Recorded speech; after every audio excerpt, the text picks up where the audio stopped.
আল্লাহ, আমরা অনেকগুলা গুনাহগার বান্দা এখানে একসাথ হয়েছি শ্রমজীবী মানুষদেরকে নিয়ে, যাদের থেকে প্রতিনিয়ত চাঁদা তোলা হয়, যাদেরকে প্রতিনিয়ত সমাজ থেকে বিচ্যুত করা হয়, যাদেরকে সমাজে কোনো গণ্যমান্য ব্যক্তিরা নিজেদেরকে জাস্ট নিজেদের কর্মচারী হিসাবে ব্যবহার করে ছুড়ে দেয়।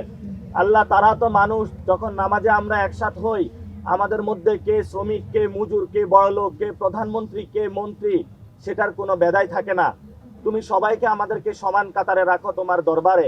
হায় আল্লাহ, তুমি তো তোমার দরবারে যেভাবে নামাজের মধ্যে আবার আমাদের সবাইকে সমান করে দাও, তেমনি ভাবে বাংলাদেশে শ্রমিক, ছাত্র, জনতা, প্রধানমন্ত্রী যারা আছে সবাইকে একই মানুষ হওয়ার তৌফিক দান করো। হায় আল্লাহ, যারা আওয়ামী লীগকে পুনর্বাসন করার প্রচেষ্টা চালাচ্ছে তাদের বিরুদ্ধে আমাদেরকে দাঁড়ানোর তৌফিক দান করো।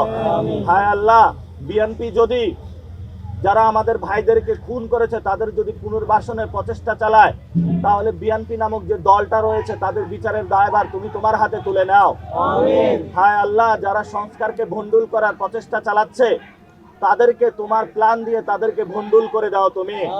হায় আল্লাহ, যারা স্বরাষ্ট্রমন্ত্রী বর্তমানে হয়েছে শিলং ফেরত একজন নেতা, হায় আল্লাহ, তুমি তাকে তৌফিক দাও যাতে উনি শহীদ উসমান হাদি ভাইয়ের হত্যাকাণ্ডের বিচারটা বাংলাদেশের মাটিতে করতে পারে। হায় আল্লাহ, যারা ভোট চুরি করেছে বাংলাদেশের মানুষে, হায় আল্লাহ, যারা ইঞ্জিনিয়ারিং করেছে, হায় আল্লাহ, তুমি পৃথিবীতে তাদের দৃষ্টান্তমূলক শাস্তি দাও এবং মানুষের যে ভোটাধিকার তারা কেড়ে নিয়েছে, মানুষের ভোটাধিকার তৌফিক দাও যাতে আমরা ভোটাধিকার মানুষের ফেরত দিতে পারি।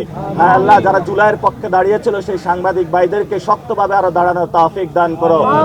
রব্বানা তাকাব্বাল মিন্না ইন্নাকা আনতাস সামিউল আলিম ওয়া তুব আলাইনা ইন্নাকা আনতাত তাওয়াবুর রহিম বিরহমাতিকা ইয়া আরহামার রাহিমিন।